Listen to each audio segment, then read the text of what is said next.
300 Comanche warriors had surrounded Hawk Dawson's ranch. Half wanted blood revenge, the other half demanded justice and honor. And Hawk would soon realize this was not only about survival, it was a fight that would decide his fate. But to understand why everything exploded, we need to go back just one day earlier. Under the burning Texas noon, Hawk, a 36-year-old man, living quietly as a cattleman, felt a chill run down his spine. While he was fixing a fence, he saw a small, wavering figure moving towards the creek. It was a Comanche child, exhausted, clothes in rags, lips cracked from thirst. Most men would have gone for a gun. Hawk stepped forward. He raised both hands and walked slowly. The decision he made next would bring 300 warriors to his front gate. If you want to know what happens next, hit subscribe right now so you will not miss it. As Hawk ladled soup, his eyes locked in place. Beneath the torn shirt lay the sacred beadwork of the White Bull clan. There was no doubt. This was the only daughter of the Comanche chief. The man knew one small decision could be enough for the entire tribe to crush his life. But it was already too late. The girl, trembling, took the bowl, gratitude shining in her eyes. Hawk exhaled, and from that moment there was no way back. Meanwhile, several tens of miles away, 2 Comanche cavalry groups were assembling.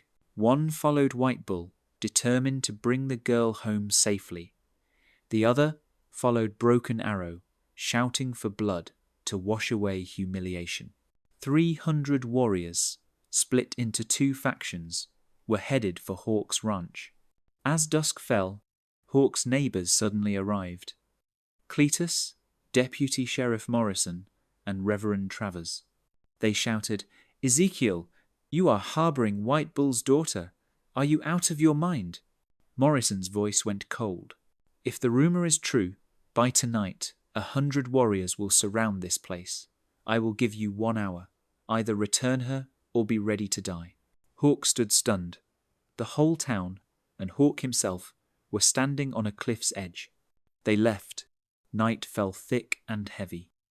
Hawk heard the child's faint breathing. Then another sound rose. Drums. A heavy beat, a driving beat, 2 directions, 2 sides. All of them were coming straight for him. Hawk understood. The Comanche would not wait for dawn. They would come tonight. Hawk rushed into the house, his heartbeat matching the drums outside. One slow and solemn, one fast and relentless. White Bull and Broken Arrow were both moving toward his small ranch. The girl sat up, her dark eyes sparking with recognition. She spoke quickly in Comanche, pointing to the door, then laying a hand on her chest. Hawk did not understand the words, but he understood the meaning. They were coming, and there were many. He asked softly, "Out there, those are your people, are they not?" She nodded, then counted with her fingers, 10, 50, 100, then 150. She shifted, pointed in the other direction, another 150. Hawk went cold, not 1 army, but 2, each side with 150 riders. One wanted to protect her, one wanted blood, but all 300 were closing in. Suddenly, the drums fell silent. The air turned thick. Hawk looked out the window and saw a vast ring tighten. Faces painted for war, feathers whipping in the wind, spears gleaming under the moon. One half stood still as statues, waiting for White Bull's signal. The other half's horses screamed, hot for blood with Broken Arrow. The girl tugged Hawk's sleeve, signaling that if she walked out with him, a single misunderstanding would get him killed. White Bull would be forced to execute him to keep his honor, and Broken Arrow would have an excuse to ignite war. Outside, a deep, commanding voice spoke in English. "White man, give me my daughter. Do that, and your blood may remain within your body tonight. White Bull. Before the words even faded, from the other side Broken Arrow roared, and a thunder of voices from hundreds of warriors answered him. Blood, blood, blood, blood. Hawk drew a breath. Saving the girl had only been the beginning. Now he had to step out, face both sides, and prove he was a benefactor, not an enemy. He opened the door. The girl followed, trembling but unyielding. The sight before him was a nightmare. 300 warriors formed a circle in two halves, and every spear tip pointed at Hawk. In the centre stood White Bull, regal, hair touched with silver, eyes like heated steel. Opposite him stood Broken Arrow, young, scarred, his gaze throwing sparks. The girl rushed into her father's arms and, voice shaking, told what had happened. White Bull knelt and listened to every word, but instead of relief, his face tightened. He rose, and his voice cracked like thunder. My daughter says you fed her, gave her a blanket and a roof, but you knew who she was, and still you kept her through the night. Speak. Why? Hundreds of spears dipped lower. One side needed only a pretext to kill. The other demanded an answer as well. Hawk knew one wrong word, and all 300 would cut him down where he stood. White Bull lifted his arm. 150 warriors raised their bows, strings drawn tight as whistling wind. Across the circle, Broken Arrow had his horse surging, the spear trembling in the moonlight, ready to strike. White Bull's voice landed heavy, like a hammer. You will prove your words. If you do not, you and that house will be wiped from the earth. Hawk reeled. How do you prove good intent to a man whose life has shown him only betrayal? He remembered the scrap of cloth snagged on the fence the day before. Slowly, he reached into his pocket. Hundreds of arrowheads held steady. One careless move, and iron rain would fall. Hawk drew out a small strip of cloth, a piece of the ceremonial dress the girl had worn when the storm swept her away. I kept this, Hawk said hoarsely, so her father would know she was not harmed. White Bull took it. Recognition flashed in his eyes. Solid proof. The girl had strayed to the ranch on her own. Hawk went on, his voice gaining strength. She came to my creek. I could have taken her for an intruder. I could have shot her dead. Instead, I brought her inside, fed her, and gave her the one blanket I had left. The girl tugged her father's sleeve and pointed toward the house. White Bull signaled for Hawk to come along. Inside the small timber room, the girl pointed at the chair, the empty soup bowl, then looked at Hawk with a wan smile. White Bull's eyes stopped on a faded photograph. Hawk's wife and son, both lost to a sickness. Beside the picture lay a few dried wildflowers, clearly replaced each week. White Bull paused, and for the first time his tone softened. You have lost a child as well. Hawk nodded, his throat tight. My boy was the same age as your daughter. Maybe that is why I could not turn away. The girl chattered in Comanche, pointing at the picture, at Hawk, then hugging her father. White Bull translated. My daughter says you could have used her. You could have demanded ransom. You fed her and let her rest instead. Outside, the mood was boiling. Broken Arrow's side howled for blood. Some of White Bull's warriors wavered, fearing a loss of honor if they returned with nothing to show. White Bull sighed and looked at Hawk. My people came for vengeance. They cannot go back with only a story about kindness. If I send them home empty-handed, the fury will consume us all. Ice slid down Hawk's spine. You mean I must die to satisfy them? White Bull shook his head, eyes sharp as a blade. No, but there will be a trial harder than death. Outside, Broken Arrow shouts rolled in like crashing surf. 300 warriors, two sides, one focus, waiting for a single command. reconciliation, or a river of blood? White Bull stood tall, eyes lit like fire. Tonight there is only one way to satisfy both justice and honor, but what I ask will be harder than death. Before Hawk could respond, a giant shape burst from the ring, Broken Arrow. Scarred head to toe, eyes red with rage, he levelled his spear at Hawk. The chant of "Blood, blood" from his 150 warriors drowned, even the horses' screams. White Bull stepped forward, his authority like thunder. Two leaders faced each other. One side was the calm of tradition, the other burned with fury. The air pulled tight as a bowstring, waiting for a spark. Suddenly the girl stepped between them, shaking but steadfast. Her small voice carried hard and clear. Broken Arrow hesitated for a heartbeat. White Bull translated. She says she was lost in the storm, not captured. She says she was dying until you saved her. The girl continued, miming, eating and drinking, pointing to Hawk. A simple story, but true in a way no one could deny. The angry cries began to weaken. A few warriors bowed their heads. Hawk felt the bloodstorm begin to pass. But Broken Arrow snarled a few words with open scorn. Hawk caught one term he recognized.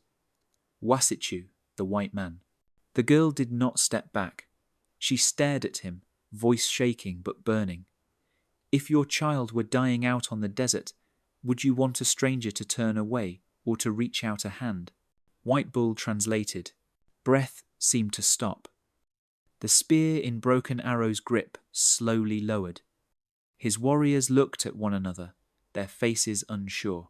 The girl turned to both sides, her voice rising. If we punish compassion, we are no better than senseless killers. If we make kindness a crime, we turn ourselves into monsters.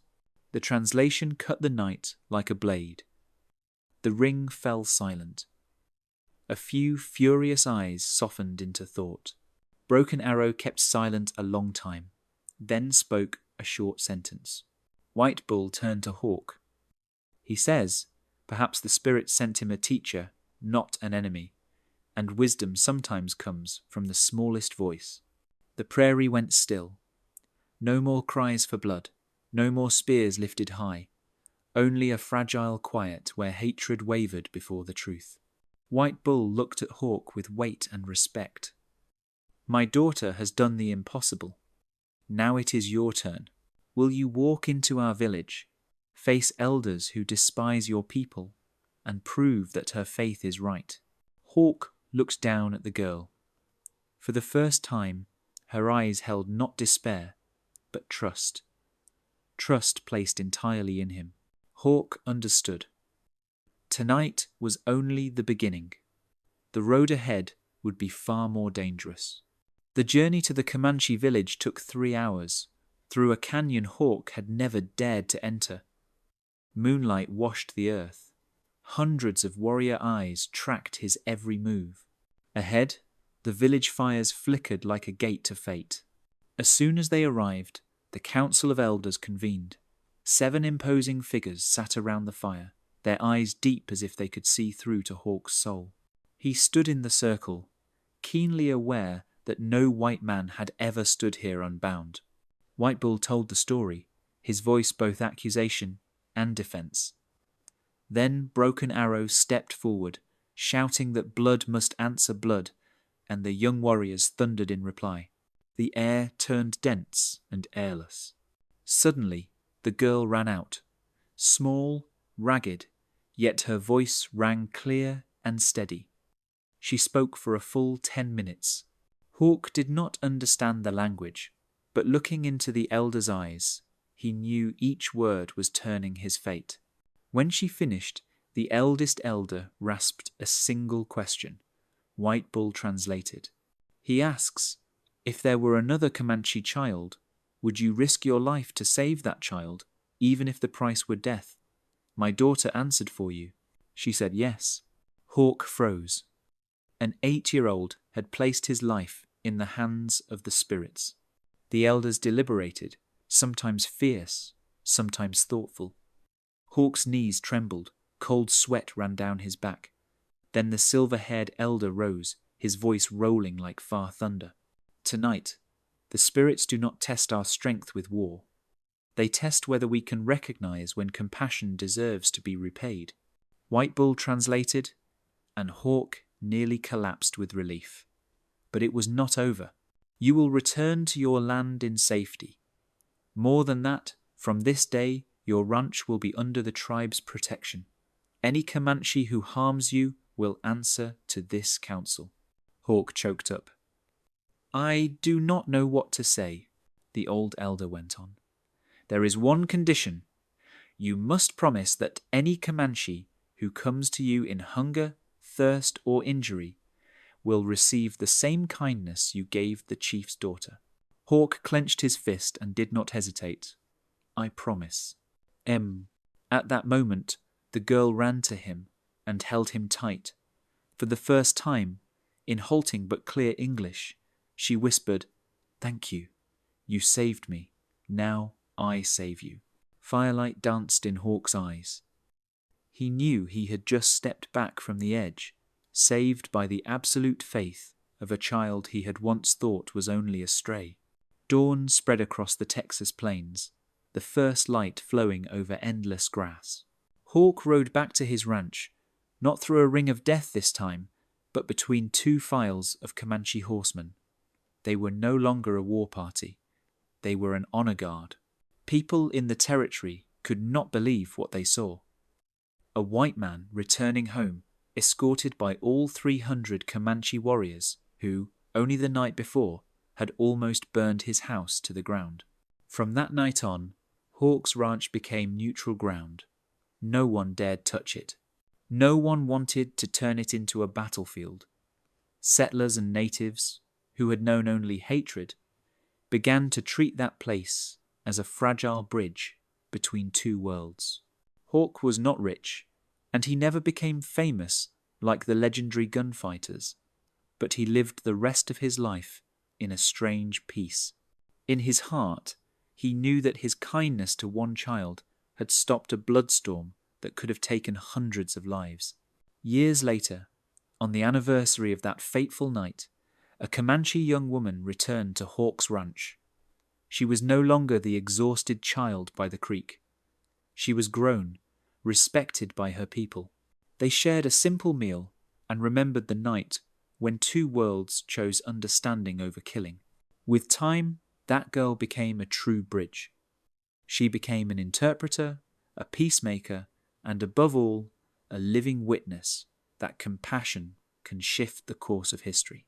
Hawk lived to 82 and passed in his sleep, peaceful, surrounded by friends from both peoples. There was no monument on his grave, only a wreath from Comanche hands and a handful of soil from the settlers. That was enough to tell the story without a single carved word. Courage is not only in fighting, it is also in saving a hungry child. Dawn broke over the Texas prairie. Hawk came back, but not alone. He rode between two files of Comanche horsemen, not a vengeance party, but an honor escort. Folks were stunned. The man who had faced death returned as a living symbol. From that night forward, Hawk's ranch became neutral ground, a fragile bridge between two worlds. Hawk was not wealthy, and he never turned into a gunfighting legend, but he stopped a bloodstorm with nothing more than a bowl of soup and a blanket. Years later, the Comanche girl returned, now grown, a true bridge between two peoples. Hawk lived long and passed away in peace, leaving behind a story that both white settlers and Comanche told and retold. Mercy can also write history. If you want more Western stories that surprise and move you like this, follow now, because the next video will be even wilder and more gripping.